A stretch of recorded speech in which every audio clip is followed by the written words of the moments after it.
Selamat pagi Bapak dosen Joko Suharyanto. Saya Raka Jati Permana dari program studi S1 Manajemen PJJ Unsia. Video ini saya buat dalam rangka untuk menyelesaikan tugas ujian tengah semester mata kuliah perekonomian Indonesia. Saya dari kelas MJ 417. Menuju visi Indonesia Emas 2045, tantangan terbesar perekonomian kita bukan lagi soal memulai, melainkan bagaimana cara bertahan dan naik kelas. Dalam video ini saya akan memaparkan analisis manajemen strategis mengenai langkah-langkah yang harus diambil agar tidak terjebak dalam zona nyaman pendapatan menengah. Middle income trap menggambarkan situasi di mana negara berpendapatan menengah tidak dapat melakukan transisi menuju negara berpendapatan tinggi. Hal ini disebabkan produktivitas tenaga kerja yang masih rendah, biaya produksi tinggi, dan produksi barang belum memiliki nilai tambah yang tinggi, sehingga tidak dapat bersaing secara internasional. Middle income trap mengakibatkan pertumbuhan ekonomi melambat, pendapatan per kapita stagnan, dan standar hidup masyarakat tidak meningkat. Dalam beberapa tahun terakhir, hanya sedikit negara berpendapatan menengah di kawasan Asia Pasifik yang dapat melakukan transisi menuju negara berpendapatan tinggi, termasuk Jepang, Korea Selatan, Singapura, dan Taiwan. Indonesia tengah melakukan akselerasi dan menargetkan untuk mencapai status negara berpenghasilan tinggi di tahun 2036 hingga 2038 sesuai visi Indonesia Emas 2045. Dari yang pertama, aspek kebijakan fiskal. Akselerator transformasi struktur ekonomi, hilirisasi industri, serta penguatan jaring pengaman sosial dan kualitas SDM. Hilirisasi dan infrastruktur. Pemerintah harus melanjutkan program hilirisasi industri komoditas guna menciptakan nilai tambah tinggi di dalam negeri daripada sekedar mengekspor bahan mentah. Langkah ini ditopang oleh pembangunan infrastruktur konektivitas yang efisien demi menekan biaya logistik nasional secara signifikan.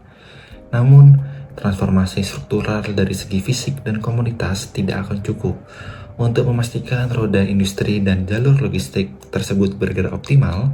Langkah besar harus ditopang oleh dua pilar krusial berikutnya. Yang pertama, kualitas SDM. Hilirisasi industri membutuhkan lompatan kompetensi tenaga kerja dari yang semula low skill menjadi high skill labor. Kemudian yang kedua, reformasi birokrasi dan iklim investasi yang kondusif.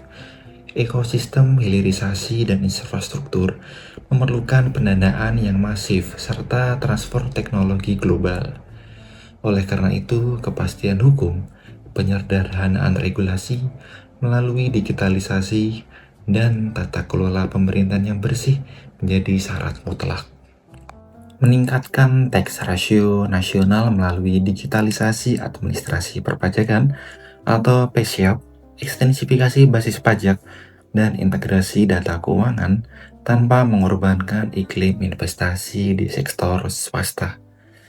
Peningkatan tax ratio bukanlah tentang menekan pelaku usaha yang sudah patuh, melainkan tentang menciptakan keadilan berusaha melalui ekosistem yang transparan. Langkah optimalisasi sektor fiskal ini menjadi krusial karena untuk mewujudkan kemandirian fiskal yang berkelanjutan. Ketika sistem perpajakan mampu mengumpulkan pendapatan secara optimal, sekaligus menjaga gairah investasi, disitulah roda perekonomian akan berputar lebih cepat. Pengembangan human capital meningkatkan efisiensi alokasi 20% APBN untuk program link and match kurikulum dengan kebutuhan industri, pelatihan vokasi, serta penguatan anggaran riset dan teknologi. Sebab komoditas alam bisa habis dan infrastruktur fisik memiliki batas penyusutan. Namun investasi pada manusia adalah mesin pertumbuhan yang abadi. Kemudian aspek yang kedua, kebijakan moneter. Menjaga stabilitas nilai tukar, mengendalikan laju inflasi, dan mengoptimalkan bauran kebijakan moneter yang adaptif dan pro pertumbuhan.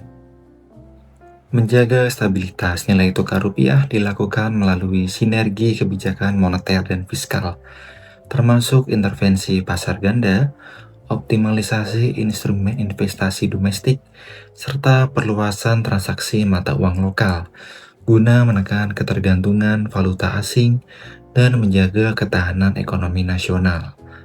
Stabilitas moneter adalah jangkar dari seluruh perencanaan strategi makro.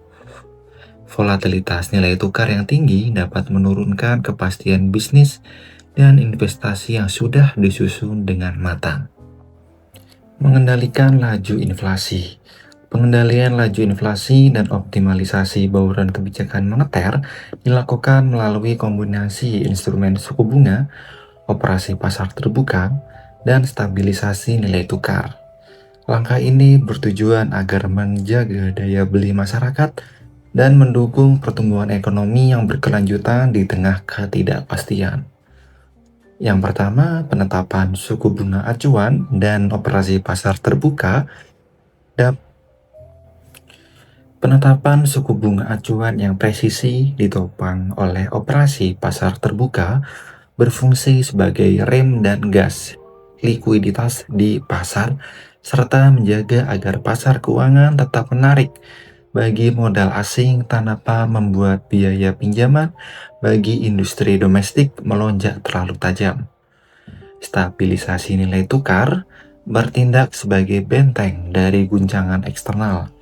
Langkah ini disinergikan dengan kebijakan makroprudensial yang longgar dan adaptif, seperti pemberian insentif likuiditas bagi bank yang menyalurkan kredit ke sektor-sektor prioritas. Kemudian, modernisasi dan digitalisasi sistem pembayaran seperti perluasan QRIS, BIFAS, hingga digitalisasi transaksi pemerintah bukan sekedar soal kemudahan transaksi. Dari sisi makro, ini adalah langkah nyata untuk menurunkan biaya transaksi ekonomi.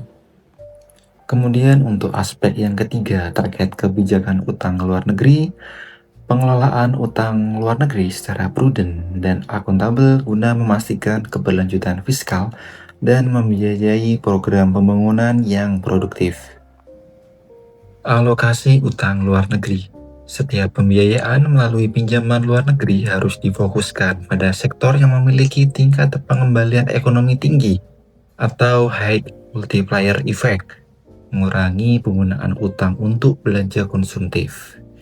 Prioritas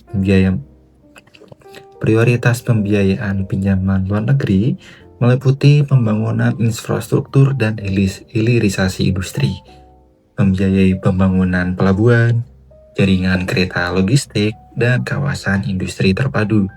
Ketika industri dalam negeri mampu mengolah bahan mentah menjadi barang bernilai tinggi, pendapatan ekspor akan melonjak, meningkatkan lapangan kerja baru, dan mempertebal penerimaan negara untuk membayar kembali pinjaman tersebut secara mandiri.